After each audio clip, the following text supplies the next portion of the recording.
กินมักกีกาสดๆนะ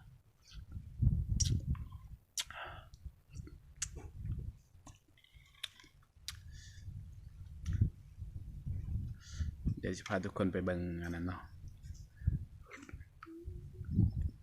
เบิ่งบรรยากาศภาพธรรมศาสตร์เขียวๆอยู่แถวบ้านนอกของพาเลาะจะหน่อยกินมักกีกาก่อน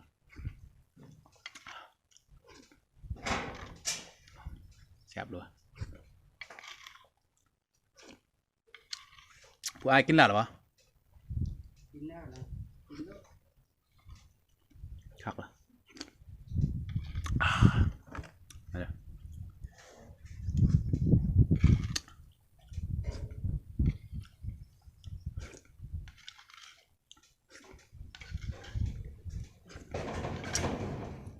กินมากันแล้ววันนี้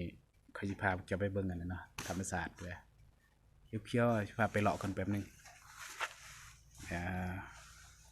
สวยกันกดไลค์กดแชร์นะเด้อมือหนานสิพาไปเบิ่งบนไดมันมุกคักๆสิพาไปเบิ่ง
ไปเบิ่งวิว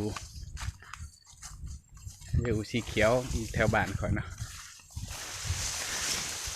พาไปบูปลาบูดงนี่โคตรคักเลยพาขึ้นไปเบิ่งเทิงผูมีอย่างไง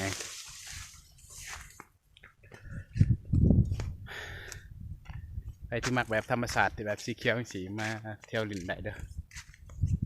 โคตรคักสุดๆเลย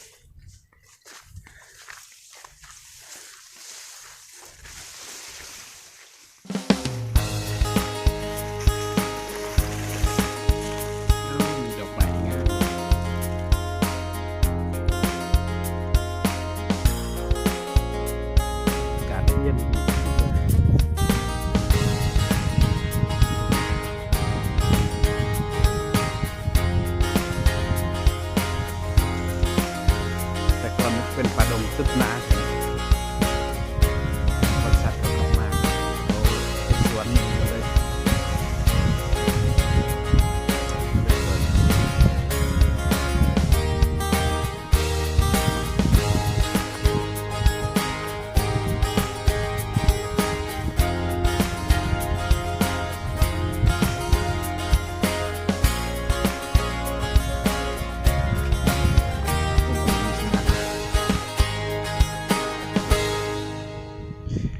วันนี้ทางเขียวเป็นเขียวเนาะ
ไงไว้ตาหลอกขี่นี่อยากนอนแล้วตอนนี้หล่อลายขึ้นผู้ขี่นี่เมื่อยสิได้เข้าใจเนาะสำหรับคนที่คลิกเข้าไปเบิ่งเนาะให้ช่วยกดไลค์กดแชร์ให้แน่เนาะเผื่อมื้อหน้ามีคลิปดีๆสิเอามาให้เบิ่งหรือว่ามีบอลใดที่คักๆอยากจะสิถ่ายให้เบิ่งเนาะอยากให้ทุกคนช่วยเป็นกำลังใจให้แน่เนาะขอบใจหลายๆ